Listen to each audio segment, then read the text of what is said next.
Bien, pues buenas tardes a todos. Buenas tardes. Vamos a iniciar la sesión científica de la Real Academia de Ciencias Veterinarias de España. Y hoy tenemos pues, un académico de número perteneciente a la sección de Historia, el doctor José Manuel Echaniz, que nos va a hablar sobre el Boletín de Divulgación Ganadera de la Junta de Fomento Pecuario de Valladolid entre 1944 y 1964, bajo el punto de vista de un contexto histórico y generalidades. Doy la palabra al doctor Echaniz. Con la venia, presidente. Excelentísimos señores presidente y miembros de la mesa, excelentísimos señoras y señores académicos, señoras y señores que me distinguen con su presencia. Muy bien. Teniendo en la memoria a nuestro compañero en la institución y amigo don Paulino Díez Gómez, cumplo con gusto el grato compromiso que nuestra condición de académicos conlleva, ocupando esta tribuna virtual en esta ocasión para recordar una publicación del pasado siglo, nuestra historia reciente, impulsada por un veterinario y que tuvo como objetivo el fomento pecuario y, por ende, frenar la despoblación rural que especialmente en la década de los 60 se desarrolló de una forma acelerada. Llama poderosamente nuestra atención la figura de quien fuera desde enero de 1932 hasta mayo del 56 jefe provincial de ganadería en la provincia de Valladolid. Una provincia con clara vocación cerealista que primero en la triste posguerra y más tarde con los inicios de la ganadería intensiva. Fue una época que agradecería que apagaran el micrófono. Fue una época que supuso una transformación radical en los profesionales de la veterinaria, que pasaron de ocuparse de la salud del animal individual a la patología de las colectividades, de una alimentación empírica o tradicional a la nueva ciencia de la nutrición animal. El trabajo de este héroe olvidado de la veterinaria, como tantos otros, tuvo como herramienta auxiliar una revista de carácter trimestral que bajo su dirección se editaría durante 20 años, desde 1944 hasta 1964, y para la que gestionó la colaboración de las primeras autoridades profesionales de las distintas especialidades de la veterinaria española en la época. Me estoy refiriendo al Boletín de Divulgación Ganadera. Pretendemos poner en valor el contenido de esta colección de revistas a los estudiosos de la historia de la veterinaria en particular, a los veterinarios y a los curiosos en general, para conocer los asuntos que preocupaban a nuestros colegas en aquella época desde una perspectiva inmersa en un contexto histórico de la España que va desde la autarquía más severa y dura a la apertura a otros mercados exteriores. 2 décadas que serán testigo del nacimiento e implantación de la inseminación artificial ganadera, de la porcinocultura, de la avicultura, de la nutrición y del despegue de la zootecnia como especialidad veterinaria con un horizonte infinito. Y al mismo tiempo el declive de la tracción sangre en el campo como consecuencia de su mecanización, en un momento político en el que existe un férreo control de todo tipo de publicaciones, de cualquier índole, dificultad a la que se deben añadir la escasez de papel, de tintas, e incluso de electricidad y la pertinaz sequía. Ahora, al presentar esta lección, homenajeamos modestamente al director y factotum de la revista, que de esta forma afianza con este bagaje su puesto en la historia de la veterinaria española, don Nicolás García Carrasco, un personaje singular con clara vocación periodística, escritora, divulgativa, propagandística, que se decía en el argot de la época. Repasemos sucintamente el contexto histórico. Parece existir un consenso generalizado entre los estudiosos del franquismo de dividir esta época en 3 etapas. La primera, del 39 al 50, que es la de la autarquía y aislamiento al que ya hemos hecho referencia. La segunda etapa, del 50 al 60, breve apertura al mundo, alineamiento con los Estados Unidos de América. La tercera etapa, desarrollo y modernización económica, desde el 60 hasta la muerte del dictador.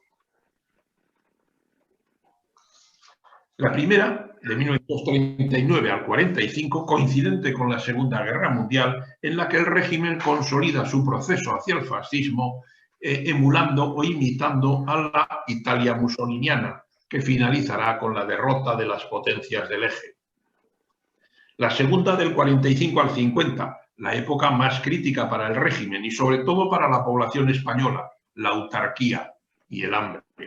Si ellos tienen ONU, nosotros tenemos 2, rezaba una pancarta en una espontánea manifestación en la Plaza de Oriente. Por último, la consecuencia del aislamiento internacional que finaliza con la integración de España en el bloque anticomunista, generado por el estallido de la Guerra Fría. Por último, la tercera etapa de este primer franquismo abarca desde el año 51 hasta el año 59 y una de sus características importantes que tendrán luego que ver con el tema que nos reúne es el esplendor del nacionalcatolicismo. El segundo franquismo, de 1959 al 75, corresponde a lo que pomposamente se denominó el milagro económico español, dando lugar a una gran transformación económica y social que lamentablemente no fue acompañada por cambios políticos. En lo que al sector primario se refiere, se va a originar su profunda transformación como consecuencia del crecimiento industrial, con unos sueldos que no pueden competir con los que se pagan en el mundo agrario, mucho más atractivos, que lo que va a originar la inmigración masiva a las grandes ciudades o, en su caso, a Europa, y por consiguiente el despoblamiento rural. Esta falta de mano de obra barata en el campo influirá directamente en su mecanización, a la que obviamente solo podrán acceder las grandes explotaciones agrícolas y las medianas, provocando la desaparición de las más pequeñas. En consecuencia, la tradicional agricultura cerealista gran empleadora sufrirá una profunda transformación. Al mismo tiempo, el incremento de la renta y de la población en los núcleos urbanos generará la demanda de nuevos bienes y servicios, entre otros de la alimentación, con un incremento notable de la demanda de proteínas de origen animal, de frutas y de verduras. En consecuencia, esa mecanización del campo irá acompañada del uso de fertilizantes, nuevas semillas, nuevas técnicas, haciendo la aparición la ganadería intensiva, con notables incrementos productivos, tanto de la tierra como del trabajo, en las explotaciones que resistieron la crisis. Es precisamente esa época el escenario donde se va a desarrollar nuestro boletín. Se imponía el incremento y la mejora de las producciones agroganaderas, el incremento de las superficies cultivables y reponer los censos ganaderos diezmados. El descenso de la cabaña afectaba sobremanera al ganado de trabajo, que se hizo notar especialmente entre los años 42 y 50. Una abundante legislación creará las ganaderías diplomadas, impulsará la avicultura, la porcinocultura, regulará por primera vez algunos aspectos relacionados con las industrias de los piensos compuestos y productos alimenticios para la ganadería, promocionará la producción lanera y todas estas disposiciones tendrán su correspondiente reflejo en nuestro boletín. En ese contexto histórico aparece el primer ejemplar en Valladolid en fecha ignota del año 1944, con modesta factura, en blanco y negro, con dibujos en lugar de fotografías. Bueno.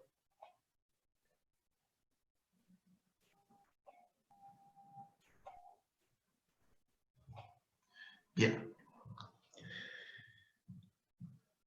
A modo de prólogo, el director recordaba que la Junta Provincial de Fomento Pecuario de Valladolid intenta, por medio de esta publicación periódica, ser portavoz de las aspiraciones ganaderas de la provincia, todo con la terminología épica, imperial del momento.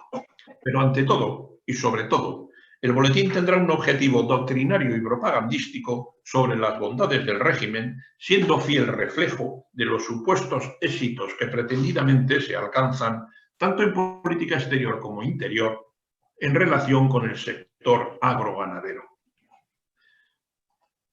Pero el verdadero mecenas del boletín, el ideólogo, que también merece por ello nuestro reconocimiento, será el camarada Juan Represa de León, nombrado en mayo de 1946 presidente de la Diputación de Valladolid, que supo aprovechar la iniciativa de nuestro compañero sobre el boletín para sus fines políticos, sin reparar en gastos, logrando que con la colaboración de don Nicolás fuera una publicación señera en su momento en toda España.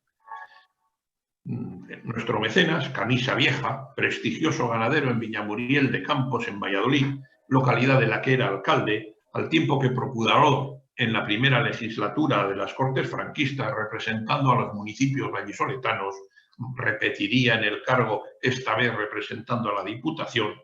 Como cosa curiosa, también ostentó la presidencia del Real Valladolid Club de Fútbol. El director, Nicolás García Carrasco, nació en Talavera de la Reina, en Toledo. Estudió en la Escuela de Veterinaria de Madrid, finalizando en 1912. Se casó con María Díez Romero, el matrimonio tendría 7 hijos, uno de ellos veterinario. Falleció en Valladolid el 20 de febrero del 65. Aprobó las oposiciones al ingreso del Cuerpo de Inspectores de Higiene y Sanidad Pecuarias en julio de 1915 y su primer destino, de los 2 que tuvo en su carrera administrativa, fue en la aduana de Fregeneda, en Salamanca, en la frontera con Portugal. Durante su estancia en Salamanca, y aquí viene la primera curiosidad de este personaje, comenzó a colaborar con el periódico local, el diario de Salamanca, la Gaceta Regional, artículos relacionados con la ganadería, pero sin desdeñar incursiones en temas culturales, históricos, artísticos. Enterados los propietarios del periódico que por destino forzoso se marchaba a Valladolid como jefe de ganadería, intentaron que se quedara de director del periódico. Pero el hombre, ante la duda del empleo fijo y magra paga de la administración, pues y los 7 hijos, prefirió la paga magra de la administración a sus veleidades literarias. El 11 de enero del 32 tomaba posesión de la jefatura en Valladolid, cargo que ya hemos dicho permanecería hasta su jubilación. En este interín también fue en algún momento presidente del Colegio de Valladolid, de veterinarios. Bien, ahora que ya hemos hecho el bosquejo histórico y hemos centrado al director y a su mecenas, vamos a ver cómo era el boletín. El boletín tuvo un formato de 24,5 por 17 centímetros que se mantendría a lo largo de los 63 números. La media de paginación fueron 100 páginas, desde 1944 hasta junio del 64, en que vio la luz el último ejemplar, ya lo hemos dicho. Los 3 primeros años de vida es de esa modesta factura, pero a partir del año de marzo del 47, la portada ya se presenta en color y incluye numerosas fotografías. Hagámonos idea en qué época estamos, de carencias de todo tipo, y sin embargo este boletín sale de lujo. Hoy llamaríamos un boletín de lujo. Va a variar los colores sobre un fondo azul, naturalmente, que es el color predominante en la época, pero también el verde, el amarillo oro viejo o incluso el naranja y el verde oscuro. Ocupando casi toda la mitad superior de la portada, el título del boletín, que se mantendrá en todos los ejemplares, y una banda que pone Junta Provincial de Fomento Pecuario de Valladolid. Una fotografía alegórica al sector primario, generalmente ganadería, y abajo el escudo de la institución provincial, a un lado el número, al otro el mes y el año. A partir del boletín número 17, y hasta el número 30, o sea, entre el año 48 y el 51, la revista obsequiaba a sus suscriptores o protectores con una lámina de un ejemplar excelente de su raza. Es veterinaria, ¿ya? Sí. Al lado derecho de la lámina aparecían las características de la raza. Estas láminas podían enmarcarse o coleccionarse. El boletín llegaría a contar con 5 secciones fijas: información y noticias, cuyo objetivo era de informar de modo conciso, raramente supera los 6 párrafos con 5 líneas por párrafo, sobre las actividades de los acuerdos de la permanente o del plenario de la Junta Provincial de Fomento Pecuario, nombramientos, ceses, distinciones, concursos de ganado, ferias, concurso de arada y otros temas de interés para agricultores, ganaderos y veterinarios. Índice legislativo. Esta sección fija presenta un sumario de las principales disposiciones del Boletín Oficial del Estado que puedan interesar al público objetivo del boletín. Notas bibliográficas, la dirección con referencias y resúmenes de diversas publicaciones, tanto de editoriales como de colegios profesionales, universidades u otras juntas provinciales de fomento pecuario. Intercambio de revistas. La dirección del boletín fomentó el intercambio con otras revistas parecidas en toda España. Es una sección que se inicia en marzo del 47 y siendo de aparición discontinua. Interesantes disposiciones del Gobierno. Reproduce íntegramente las disposiciones ministeriales que, a juicio del director, tienen interés para el sector. Además, el boletín reproduce o publica artículos, informaciones que servirán posiblemente para una segunda lección pasada la primavera. La mayoría muchos de estos artículos son anónimos, en su inmensa mayoría, salvo algunos de los que se consideraban en la época de inserción obligatoria, según disponía la Ley de Prensa de 22 de abril del 38, la mayoría de los artículos corresponden al director. Contaba en la nómina con colaboradores, ya lo hemos dicho, si me permiten el símil, los primeros espadas de la veterinaria española, prestigiosas firmas de la época, especialmente del Cuerpo Nacional Veterinario, profesores de las facultades de veterinaria siempre ansiosos por publicar, selectos inspectores municipales, algún veterinario militar, catedráticos del Instituto vallisoletanos, publicistas, directores de museos. Intuimos, porque no hemos localizado ninguna información contable, que los colaboradores percibían alguna asignación, alguna propina, y luego lo decimos por razones que luego diremos. Porque efectivamente cuando empieza a declinar la estrella del boletín, pues van desapareciendo estos colaboradores. Solo constatamos, también nos llama la atención, dos trabajos únicamente de resonancias taurinas. En el número 37 de marzo del 53, uno firmado por Antonio Sánchez Belda y titulado El diagnóstico del afeitado del toro bravo, y otro en diciembre del 52 titulado Arte, belleza, emoción y colorido de la fiesta de los toros, cuya autoría corresponde a Ángel Moisés Alamares. Un único artículo resulta crítico con la gestión del gobierno y se debe a un veterinario militar, don Felipe Rodríguez Mezquita, bajo el título El ganado holandés nacional en la Feria del Campo, que por lo visto le causó una pésima impresión. Este artículo verá la luz en el número 54 de junio de 1951.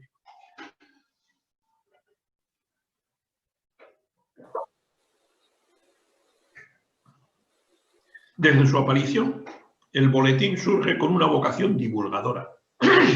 Perdón. No entre la comunidad científica, obviamente, sino especialmente entre ganaderos, veterinarios y las jerarquías, utilizando la terminología del momento de las hermandades de ganaderos y labradores que habían sustituido al Sindicato Católico de Obreros del Campo. Todas estas entidades estaban controladas, obviamente, por personas afectas al régimen, que en Valladolid y su provincia, que nunca fue frente de guerra, eran la inmensa mayoría, después de las purgas de los primeros meses del inicio de la contienda, que afectarían también a dos veterinarios, don Niceforo Velasco y don Pedro Molpeceres. El boletín daba mucho protagonismo a los concursos comarcales y provincial que organizaba obviamente la Junta Provincial de Fomento Pecuario en colaboración con las juntas locales de las localidades importantes, Medina del Campo, Medina del Río Seco, Olmedo o Alaejos. La perspectiva de género del boletín era la propia de la época, o sea, inexistente. No hemos localizado ningún artículo firmado por una mujer. El papel que se reserva a las féminas es decorativo, de mera comparsa, como en el caso de las mozas labradoras que decoran los concursos de arada bajo el estandarte de una cofradía religiosa o cantan y bailan piezas regionales agrupadas en coros y danzas de la sección femenina de Falange. Eso sí, acuden las mujeres a los cursillos de elaboración de quesos y otros productos lácteos o la de cuidados que deben prestar a las gallinas, conejos, los cueros o las lanas. Hay un elemento que llama poderosamente nuestra atención. La insistencia en la cría de ovejas de raza caracul para el aprovechamiento de las pieles de los corderos recién nacidos, aunque de una manera ortodoxa sería de antes, los prenatales, antes de nacer, para la fabricación del astracán, un lujo imposible en aquel momento en una España que pasa hambre, cuando todavía en las ciudades, como digo, se pasaba hambre y estaban en vigor las cartillas de racionamiento. Se publicitan ayudas para el fomento de la raza caracul. El boletín insiste sobre el tema con noticias y reportajes e incluso anuncia la importación de sementales de Argentina. Además, llegará a instalarse en Valdepeñas, Ciudad Real, un centro oficial de selección de ovinos caracul bajo la dirección de un veterinario del Cuerpo Nacional, don Alejandro Alonso Muñoz, que será objeto de un extenso reportaje en el boletín y protagonista de una hoja divulgativa del Ministerio de Agricultura. En este periodo hemos hecho mención al aislamiento que padece España, consecuencia de los acuerdos de las tres grandes potencias en Potsdam. España debe aprovechar cualquier oportunidad que se le brinde para poder hacerse presente en el extranjero, en Europa, obviamente con personas de la total confianza del régimen, y transmitir a la ciudadanía europea una imagen de normalidad, al tiempo que a los españoles se les transmite la admiración y respeto que nos tienen los europeos. Los viajeros oficiales durante toda esta época serán don Santos Ovejero del Agua, don Cristino García Alfonso y sobre todo, don Carlos Luis de Cuenca y González Ocampo, que por separado, juntos y en ocasiones acompañados de selecta comitiva, acudirán a todos los eventos internacionales a los que se les invite. El boletín se hace eco con detalle de todos estos eventos. En todas las crónicas se ensalzará el alto nivel alcanzado por la delegación española y las atenciones de las que han sido objeto y la buena impresión causada. El boletín de junio del 51, por ejemplo, nos informaba de la celebración en Madrid entre los días 2 y 7 de abril de la quinta Conferencia Internacional de la Vacunación Antiaftosa, con amplia representación internacional. La delegación española estuvo presidida por don Domingo Carbonero Bravo, entonces director general de Ganadería. En junio de 1947, el boletín informaba que la Junta Provincial de Fomento Pecuario, igual que lo hacían otras juntas, había acordado convocar un concurso de memorias sobre la situación del ganado caballar y sus híbridos en la provincia y la del ganado lanar, premiando cada una de las especialidades con un primer premio en metálico de 2.000 pesetas, 2.000 pesetas del año 47. El 17 de diciembre del 47 se concedía el primer premio a la memoria que presentó don José Orensanz Moliné, presidente de sección de la Junta Superior del Pecuario y habitual colaborador del boletín, y otro premio idéntico a la memoria presentada por don Justino Pollos y Herrera, a la sazón jefe provincial de ganadería de Zamora.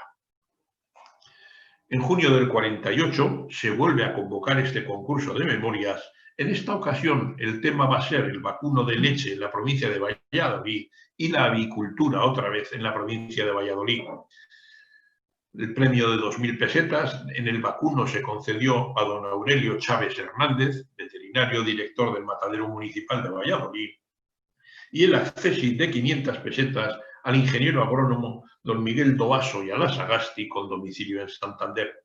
También se creó otro accésit al trabajo sobre avicultura presentado por el veterinario residente en Vigo, don Martín Lázaro Calvo. En junio del 49 se informaba de la convocatoria de la tercera edición de los premios.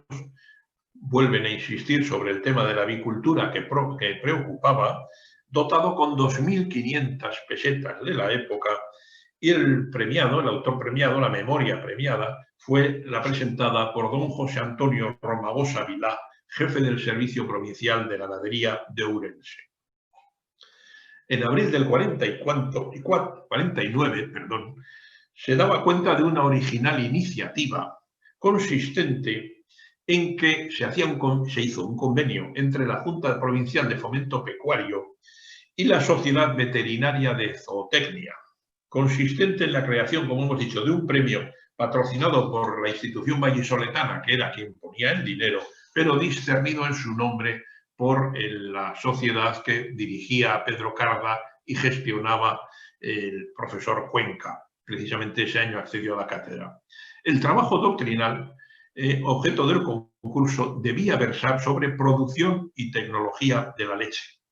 El premio consistiría en un diploma acreditativo y 5.000 pesetas en metálico, pero con la condición expresa que sirviera para que el premiado hiciera un viaje de estudios en zonas de producción lechera para completar su formación teórica adquirida en la facultad.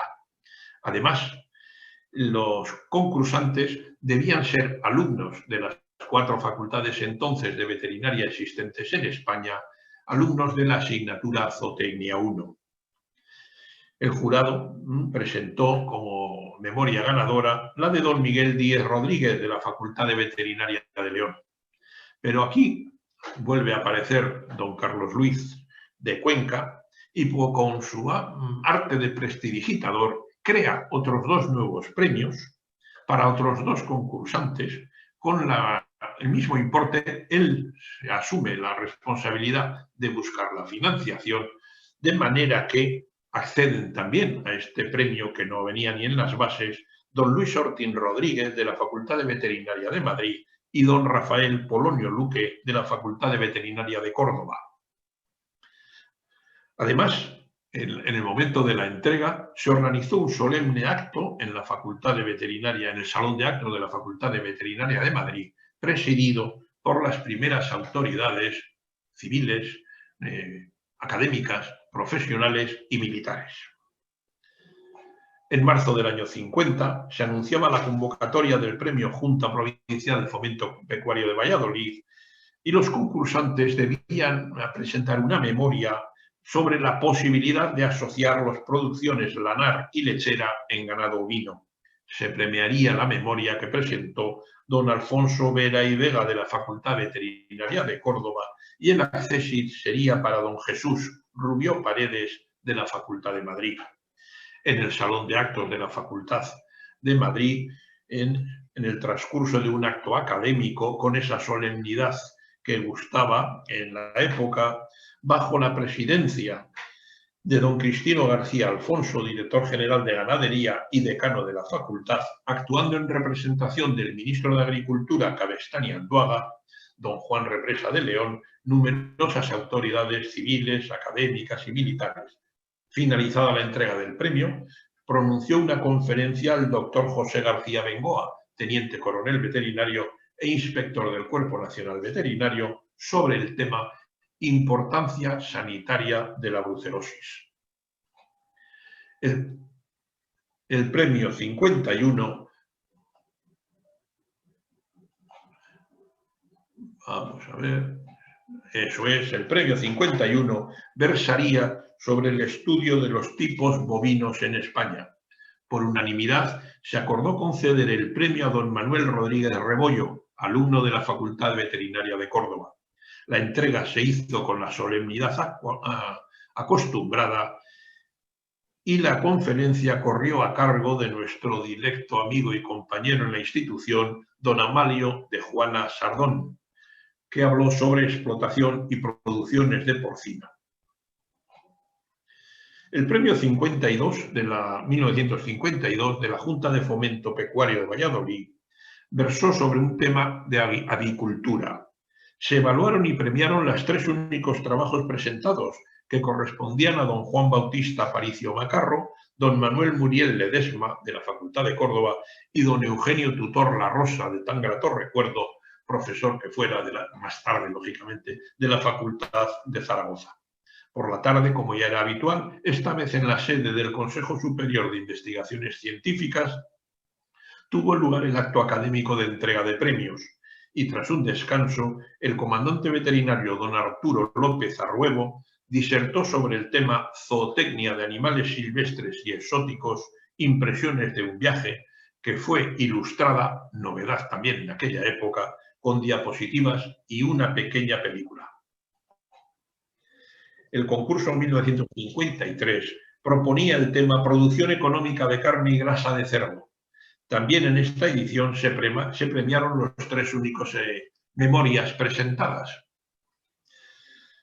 que correspondieron a don Daniel Aparicio Ruiz de la Facultad de Córdoba, don Julio Gallego García de la Facultad de Veterinaria de León y don Juan Verdugo Gutiérrez de la Facultad de Veterinaria de Madrid.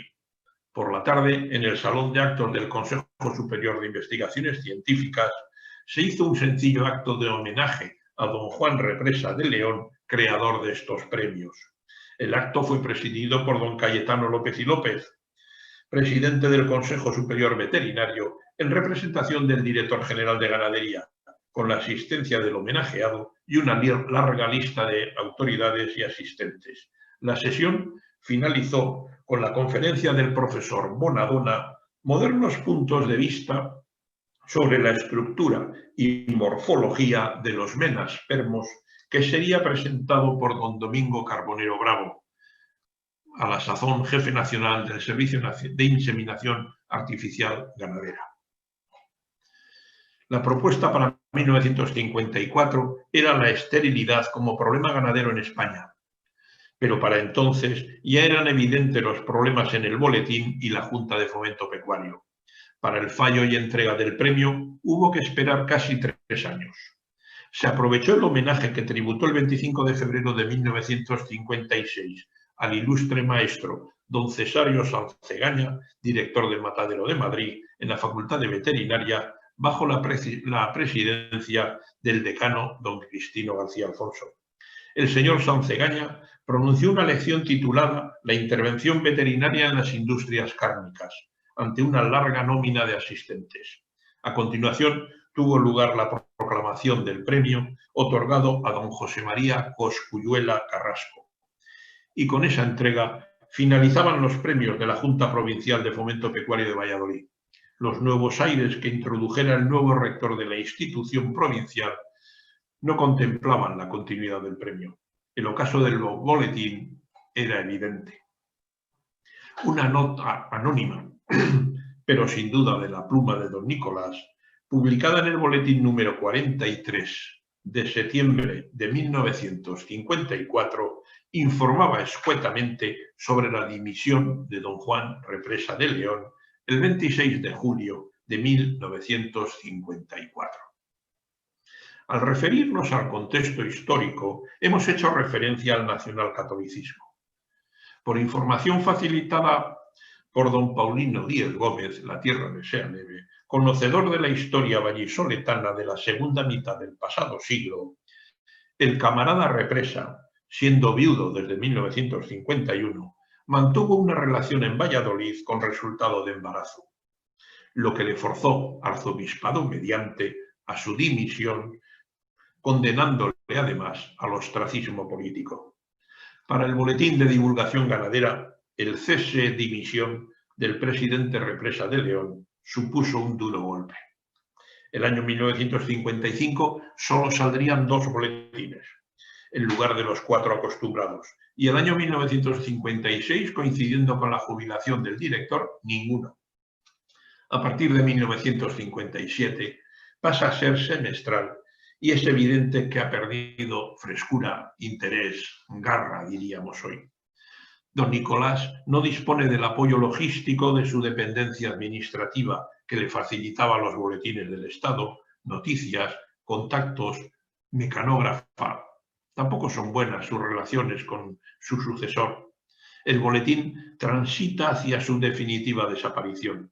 En estos momentos es un recuerdo de lo que fue.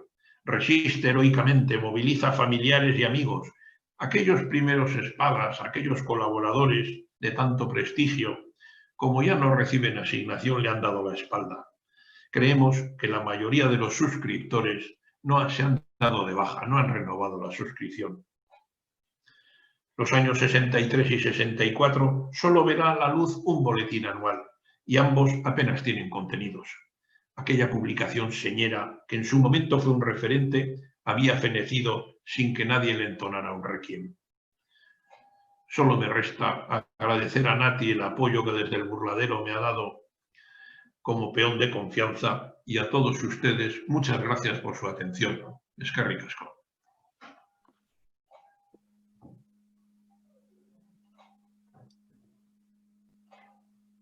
He dicho.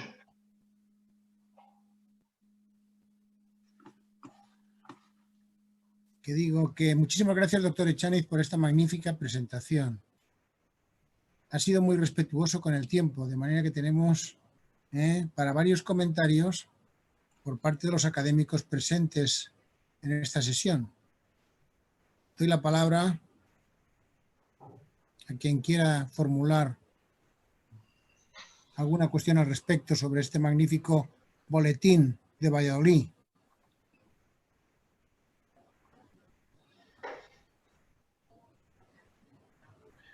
Hombre, espero hacer una continuación del tema porque el tema da para mucho más. Vamos, yo pienso que da basta para una tesis doctoral, porque lógicamente no hemos hablado de los temas de los que se habla, ni hemos hablado de los autores y ya digo, se puede todavía darle mucho más contenido y bueno, aprovechando el toque de queda, pues nos dedicaremos a seguir estudiando este tema. La verdad es que has citado a muchísimos prohombres de la veterinaria, ¿no? Mi general. Gente que dedicó su trabajo a la veterinaria, ¿no? Miembros del cuerpo de higiene tan importante y del Cuerpo Nacional Veterinario y titulares también veterinarios. Presidente. ¿Alguna pregunta? Los historiadores. Estoy levantando el dedo, señor presidente. ¿Puedo tomar la palabra, señor presidente? Sí, doctor Moreno. Bueno, quiero ser el primero en felicitar al doctor Echaniz por la magnífica exposición, por la iconografía presentada, que además conocemos su trayectoria en la investigación de las ciencias veterinarias de España y muy concretamente en las del País Vasco.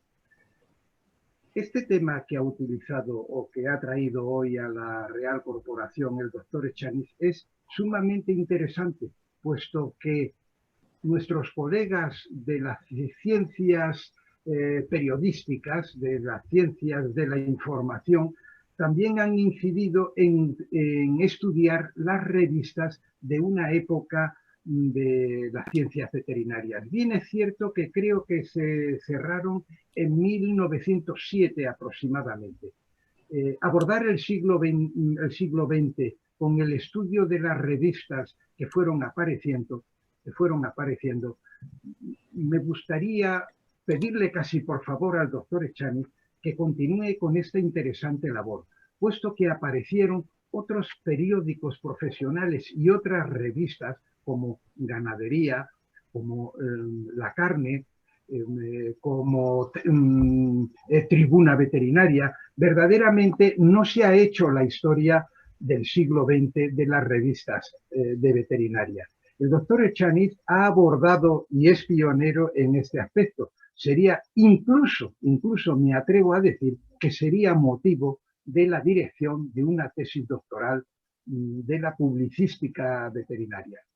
Me ha gustado sobremanera ver la fotografía de don Carlos Luis de Cuenca y González Ocampo, primer presidente de la Real Academia de Ciencias Veterinarias de España, cómo se proyectó la inseminación artificial, que ocuparon varios números, gracias a Domingo Carbonero Bravo, una persona sumamente interesante y que se le ha dedicado en los congresos nacionales de historia de la veterinaria, incluso en los congresos iberoamericanos de medicina y zootecnia, también se le han dedicado páginas. En primer lugar, porque la figura de don Carlos Luis de Cuenca era muy conocida en el ámbito de los países latinoamericanos. No quiero extenderme más, simplemente felicitar por haber traído este tema y rogarle al doctor Echaniz que siga con paciencia franciscana todos los trabajos, que nosotros además los seguimos en su publicística. Por cierto, doctor Echaniz, ¿ha abandonado usted el periodismo, su columna periodística en el diario de Guipúzcoa? No recibo sus artículos a diario, que tiene su mérito. Repito nuevamente, por no extenderme, mi enhorabuena al doctor Echaniz. Gracias, gracias, mi general. En realidad, fue don Amalio de Juana quien publicó, con motivo del 50 sería aniversario del Cuerpo Nacional Veterinario, hizo una publicación sobre revistas que habían promovido o habían dirigido los veterinarios del Cuerpo Nacional Veterinario. Claro, lógicamente hacía una sucinta relación de cada una de ellas y un esquema de lo que consistía. En su publicación, que tuvo la gentileza de enviarme, ahí decía que el que quisiera profundizar más, pues que lo hiciera. Y yo me limité a recoger el guante de don Amalio, de lo cual pues, me siento muy orgulloso. En cuanto a las columnas, pues bueno, fueron 100 columnas seguidas que se llamaban píldoras, aunque un compañero farmacéutico me dijo que en realidad eran cápsulas, el icono que tenía. Y fueron cuando comenzó la COVID. Ahora ya, como todos sabemos, todo de la COVID no tiene sentido. De manera que ahora pues he espaciado mis colaboraciones, una al mes, ya vale, no hay que abusar del público.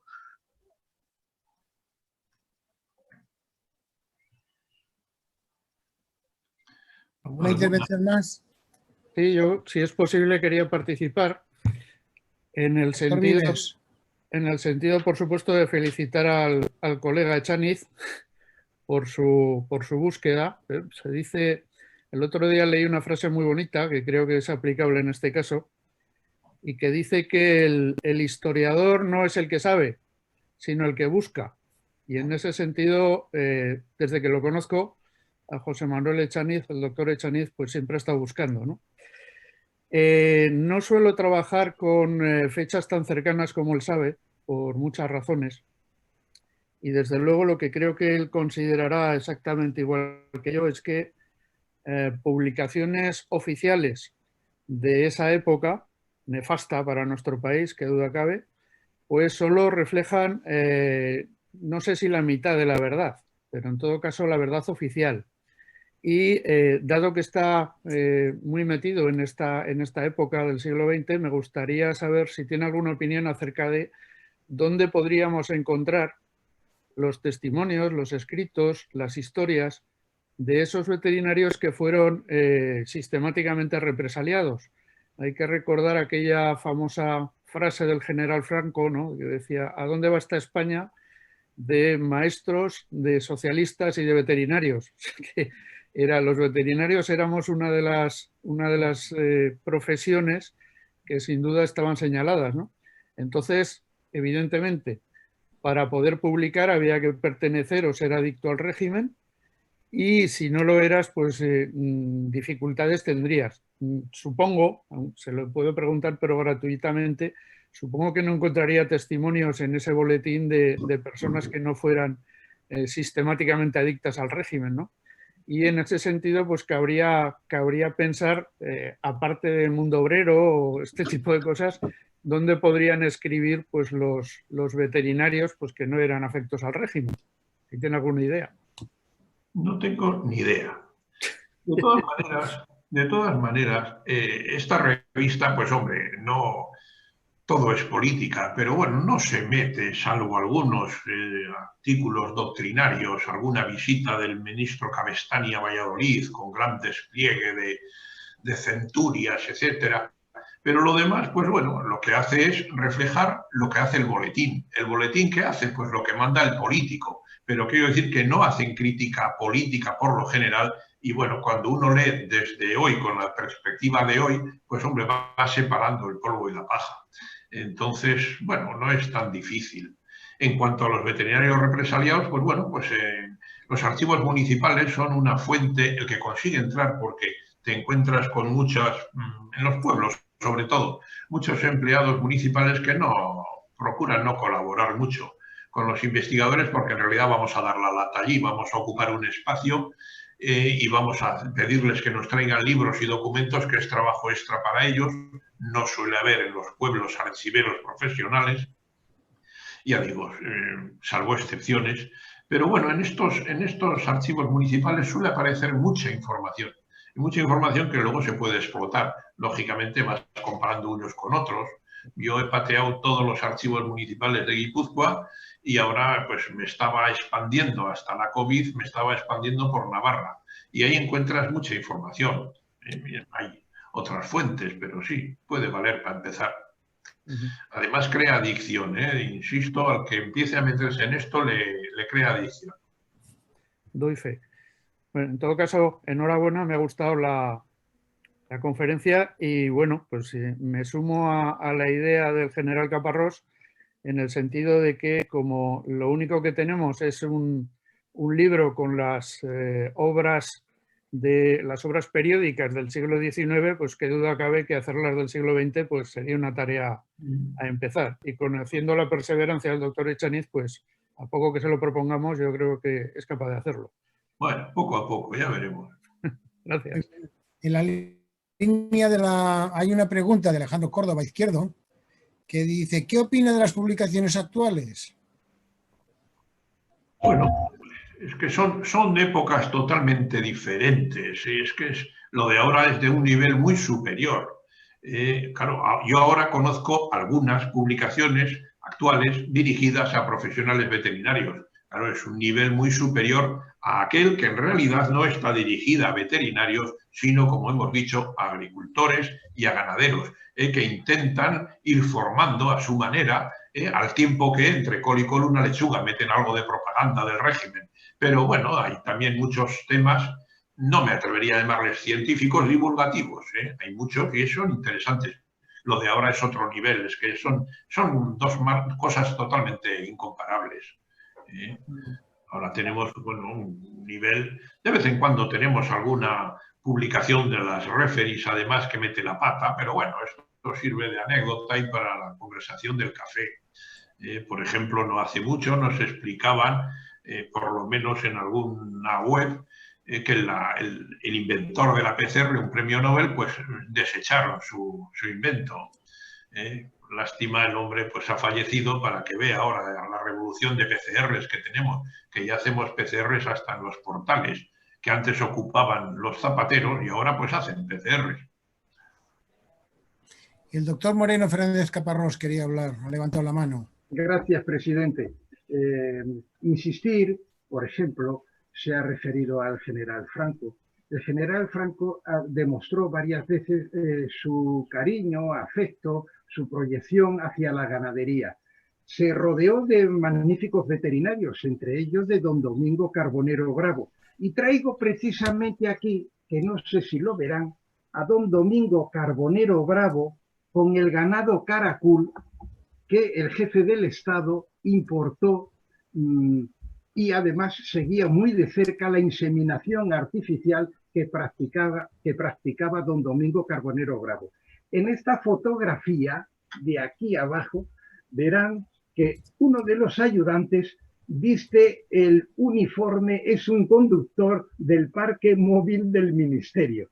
Parece que es de falange española, ¿no? Es una foto curiosísima. Esto apareció en el libro Fecundación, entonces se llamaba Fecundación Artificial Ganadera, algo curiosísimo, cuando en la actualidad es inseminación artificial. Y perdónenme, este libro, que lo conseguí en una almoneda, viene dedicado de puño y letra por Domingo Carbonero Bravo a su padre. El libro, una verdadera joya, me costó 50 céntimos de euro. No tienen vergüenza los que se desprenden de determinadas obras. Felicito de nuevo al doctor Echaniz. Gracias, muchas gracias, general. Muy bien. ¿Alguna pregunta más? Bueno, pues si no hay más preguntas tenemos que clausurar, doctor Echaniz. Pues nada, pues muchas gracias. Una pregunta del doctor Tellez. Sí, adelante. Al doctor Tellez no le veo, no le veo. A ver, un momentito. Doctor Tellez, tiene la palabra. Sí. Gracias por la voz. Muchas felicidades al doctor Echaniz. Ahora ya sí que le veo. Aquí en México, en ese lapso de faltas de relaciones diplomáticas entre España y México, siempre hubo una relación entrañable, sobre todo por los exilados que llegaron a México, mayormente filósofos, como fue el doctor José Gauss, que venía de la Complutense de Madrid y es padre de una generación muy importante de filósofos en la facultad. Pero tuvimos a un ilustre veterinario en México como representante de la República Española, que me parece fue presidente en tiempos del general Franco. Y, por tanto, tenemos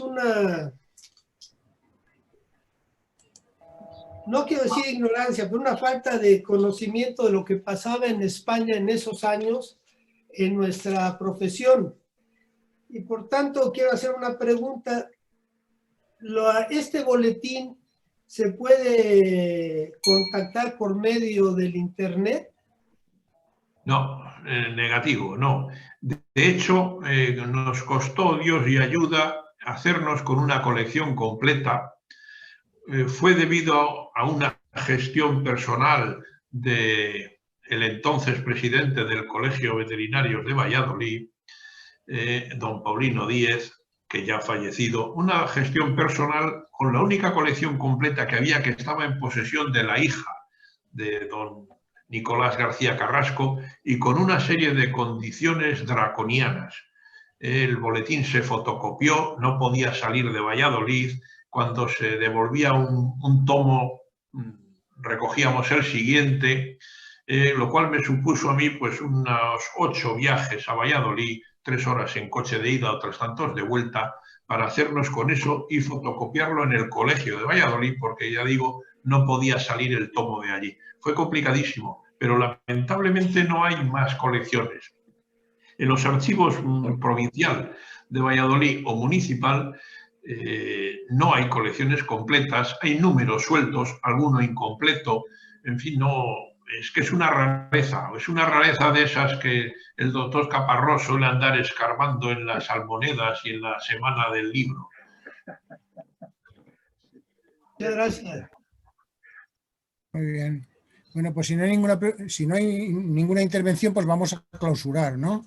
Como he dicho anteriormente, pues me ha gustado mucho la presentación, ¿no? Hablar de la parte política, del aislamiento que tuvo España internacional, del milagro económico español, y en eso pues tenemos que incluir a la veterinaria, ¿no? Hubo una época que la veterinaria se lanzó a la industria de la fabricación de piensos compuestos, ¿no? Hubo una colocación importante de veterinarios, muchos de ellos pues transformaron realmente la tecnología de la fabricación de piensos y tuvieron una proyección en España increíble, ¿no?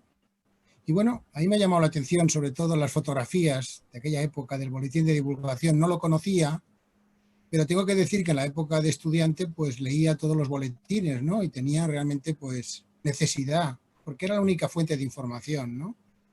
Teníamos que verlos en la biblioteca de la facultad y algunos boletines pues los recibíamos por correo. Me pregunto, ¿cómo ha cambiado en tan pocos años la divulgación veterinaria, ¿no? Ha cambiado muchísimo, ¿no? Pero bueno, le agradezco que haya hecho una mención al doctor Paulino Díez, porque ha sido un gran presidente del Colegio de Valladolid, un hombre muy interesado por la historia de la veterinaria y lógicamente pues tenía una proyección nacional importante, ¿no? Y bueno, como lo he dicho anteriormente, pues ha citado personas con las cuales he tenido una gran relación, ¿no?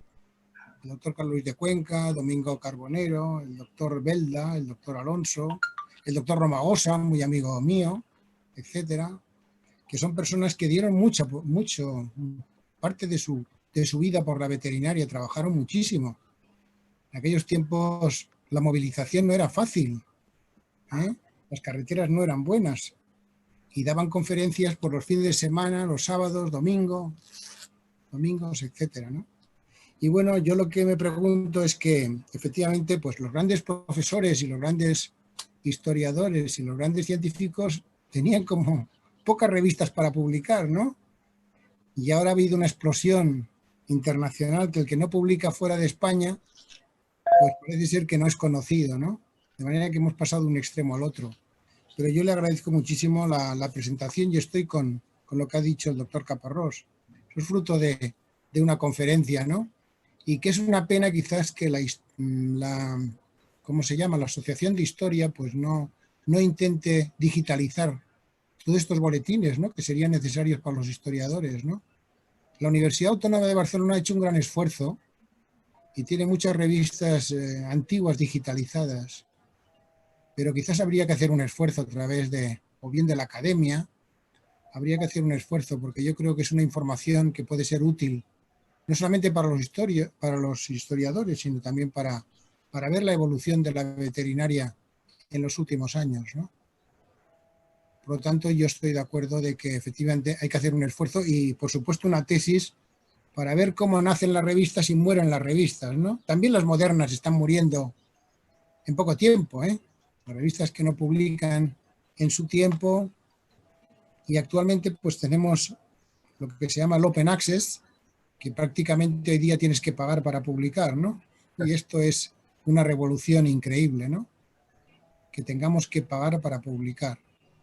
Pero bueno, eso es lo que tenemos en el momento actual. Por lo tanto, le agradezco mucho, porque la historia es una materia que nos sirve mucho para reflexionar, ¿no? La evolución que han tenido las revistas de veterinaria a lo largo del tiempo. Y no hace tantos años, ¿eh? No hace tantos años, pero ha habido un cambio significativo. Muy bien, pues si no hay nada más que comentar, pues clausuramos. Agradezco, hemos tenido mucha gente, agradezco, como siempre, a las personas que están al otro lado del Atlántico, que tienen interés por la Real Academia de Ciencias Veterinarias y también por las actividades de la Real Academia, que suelen ser variadas, e intentamos buscar pues temas que sean de actualidad. Y nada más. Nos veremos el próximo lunes. Muchísimas gracias por su atención. Muchas gracias. Saludos. Saludos desde México para España. Muy bien. Saludos também desde Brasil a todos los amigos, compañeros. Hasta lunes. Por eso les agradezco que estén viéndonos desde el otro lado del Atlántico, ¿no? Muchísimas gracias. Fuerte abrazo. De forma activa, sí. Muy bien. Adiós, Manuel. Hasta luego. Adiós. Buenas tardes, desde Toledo, España.